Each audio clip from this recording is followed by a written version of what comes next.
പത്തനംതിട്ട അടൂർ കോട്ടമുകളിൽ ഒരു യുവതിയെ വീട്ടിനുള്ളിൽ രക്തം വാർന്നൊലിച്ചു മരിച്ചു കിടക്കുന്നതായി കാണപ്പെട്ടു.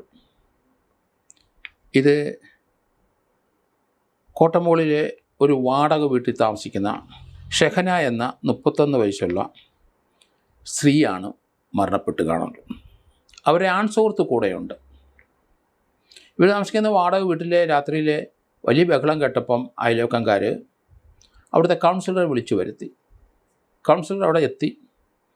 അവിടെ നിന്നപ്പം വാതിലകത്ത് നിന്ന് പൂട്ടിയിരിക്കുന്നു. വാതിൽ തുറക്കാൻ പറഞ്ഞു. ബഹളമകത്ത് ആണ് കേട്ടത്. വാതിൽ തുറന്നപ്പം ഒരു ആൺസുഹൃത്ത് രക്തം ഒലിപ്പിച്ച് അയാൾ നിൽപ്പുണ്ട്. അവരുടെ ഷെയർ കേസിൻ്റെ അവിടെ ഈ സ്ത്രീ മരിച്ചു കിടക്കുന്നു. അവരുടെ ആസകലം മുറിവുണ്ട്. തറയിലൊക്കെ രക്തം കിടക്കുന്നു. ഏതായാലും പോലീസിനെ ഉടൻ വിളിച്ചു വരുത്തി. പോലീസ് ഇയാളെ കസ്റ്റഡിയിലെടുത്തു. ഇയാൾക്കും ചെറിയ മുറിവുകളുണ്ട്. അവരുടെ ദേഹ ആസകലം മുറിവാണ്. ഷെഹന ഒരു പ്രൈവറ്റ് ബാങ്കിലെ ജീവനക്കാരിയായിരുന്നു. ഭർത്താവും മക്കളുമുണ്ട്. ഭർത്താവ് കൊല്ലംകാരനാണ്. ഭർത്താവുമായിട്ട് പിണങ്ങി അവർ താമസിക്കുകയായിരുന്നു. അതിനുശേഷം ഒരു ആൺസുഹൃത്തുമായിട്ട് അടുപ്പമായി. ഭർത്താവിനെയും കുട്ടികളെ ഉപേക്ഷിച്ച് അവർ ആൺസുഹൃത്തിൻ്റെ ഒപ്പം കോട്ടമുകളിൽ അടൂർ കോട്ടമുകളിൽ വാടകയ്ക്ക് വീടെടുത്ത് താമസിക്കുകയായിരുന്നു. എന്തായാലും എന്താണ് അവിടെ നടന്നതെന്ന് വ്യക്തമല്ല. ആൺസുഹൃത്തിനെ എങ്ങനെ ലഭിച്ചു എന്നറിയില്ല.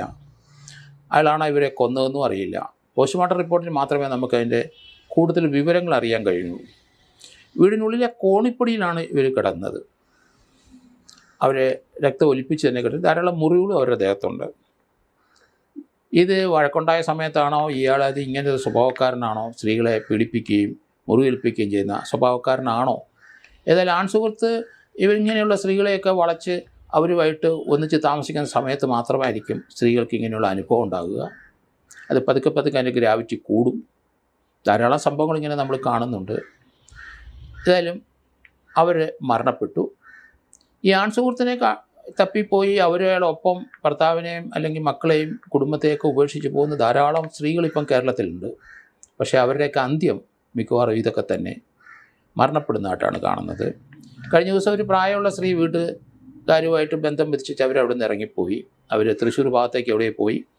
അവിടെ വെച്ച് റെയിൽവേ സ്റ്റേഷനിൽ എവിടെ വെച്ച് പരിചയപ്പെട്ട ഒരു പ്രായമുള്ള ഒരാളുടെ അയാളുടെ ഒരു വസതി, അയാൾ ഒറ്റയ്ക്കാണ്, അവിടെ പോയി താമസിക്കാം. അങ്ങനെ പ്രതീക്ഷിച്ച് അവിടെ പോയി താമസിച്ചു. ആ സ്ത്രീയെ അയാൾ പീഡിപ്പിക്കുകയും ആ സ്ത്രീയെ കൊലപ്പെടുത്തുകയും ചെയ്തു. കാരണം അവർക്ക് ആരാണ് ആ സ്ത്രീ എന്ന് അയാൾക്കറിയില്ല, ഈ സ്ത്രീക്കും അറിയില്ല ഇയാൾ. അങ്ങനെയുള്ള ആതിഥ്യങ്ങളൊന്നും സ്വീകരിക്കരുത്. അപകടമാണ്, മരണത്തിലേക്കാണ് നിങ്ങൾ പോകുന്നതെന്ന് മനസ്സിലാക്കിക്കോണം. ഏതായാലും ഈ രക്തമൊലിപ്പിച്ച് കിടക്കുന്ന സ്ത്രീയുടെ പോസ്റ്റ്മോർട്ടം കഴിഞ്ഞെങ്കിൽ മാത്രമേ എന്താണ് മരണകാരണമെന്ന് അറിയാനൊക്കെ ഉള്ളൂ. ഇയാളുമായിട്ട് എങ്ങനെയാണ് ബന്ധം, ഇയാൾ എവിടുത്തുകാരനാണ്, അങ്ങനെയുള്ള വിവരങ്ങളിലേക്കൊക്കെ പോലീസ് ഇപ്പം കിടക്കണം. ഇവരൊരു പ്രൈവറ്റ് സ്വകാര്യ സ്ഥാപനത്തിലാണ് ബാങ്ക് ജീവനക്കാരിയായിരുന്നു. അതിലൊരു വരുമാനം ഇവർക്കുണ്ട്. ഈ ആൾക്ക് എന്തെങ്കിലും വരുമാനമുണ്ടോ ആൺസുഹൃത്തെന്നറിയില്ല. അതുകൊണ്ട് അപകടമാണ് ഇങ്ങനെ പോകുന്നത്. ധാരാളം ആൾക്കാർ കൊല്ലപ്പെടുന്നത് കാണുകയാണ്. ഒത്തിരി സംഭവങ്ങൾ എൻ്റെ മനസ്സിൽ കൂടെ ഓടിയെത്തുന്നുണ്ട്. അതുകൊണ്ട് ഭർത്താവിനെയും മക്കളെയൊക്കെ ഉപേക്ഷിച്ച് ആൺസുഹൃത്തിനൊപ്പം പോകുന്ന സ്ത്രീകളുടെ അന്ത്യം അത് അവരെ ജീവൻ നഷ്ടപ്പെടുന്നതായിട്ടാണ് ഭൂരിപക്ഷം കേസുകളും കാണുന്നത്. പിന്നെ അവിടെ നിന്ന് പിരിഞ്ഞ് ഇവരുടെ വീടിന് അല്ല പരിസരത്ത് എവിടെയെങ്കിലും വന്നു കഴിഞ്ഞാൽ ആ ആൺസുഹൃത്ത് അവിടെ വന്ന് ഇവരെ അറ്റാക്ക് ചെയ്ത് അവരെ കൊലപ്പെടുത്തുന്നത് ധാരാളം കണ്ടിട്ടുണ്ട്. അതുകൊണ്ട് ഇങ്ങനെ മനസ്സിലേക്ക് ചിന്തകൾ വരുന്ന സ്ത്രീകൾ പൊതുവെ ചിന്തിക്കണം. ഇപ്പോഴും നിങ്ങളുടെ സുരക്ഷിതത്വം ഭർത്താവും മക്കളും അല്ലെങ്കിൽ വീട്ടുകാരൊക്കെ ഉണ്ടാവും. മാറിയാൽ നിങ്ങളുടെ ജീവൻ നഷ്ടപ്പെടുന്ന കാഴ്ചകളാണ് ഭൂരിപക്ഷം കേസുകളൊന്നും കാണുന്നത്. ഒരു കേസ് ഇതുപോലെ ആൺസുഹൃത്തുമായിട്ട് പോയിട്ട് സക്സസ്ഫുള്ളായിട്ട് കണ്ടില്ല. എല്ലാ ജില്ലകളിലും ഇതുപോലെ പലരും മരണപ്പെടുന്നതും കണ്ടിട്ടുണ്ട്. അതുകൊണ്ട് ഇങ്ങനെയുള്ള ചിന്തകൾ വരുമ്പം മാറി ചിന്തിക്കാൻ ആരെങ്കിലും ഉപദേശം സ്വീകരിക്കുക. പരിചയമില്ലാത്തവരുമായിട്ട് അടുപ്പം കൂടുന്നത് നല്ലതല്ല.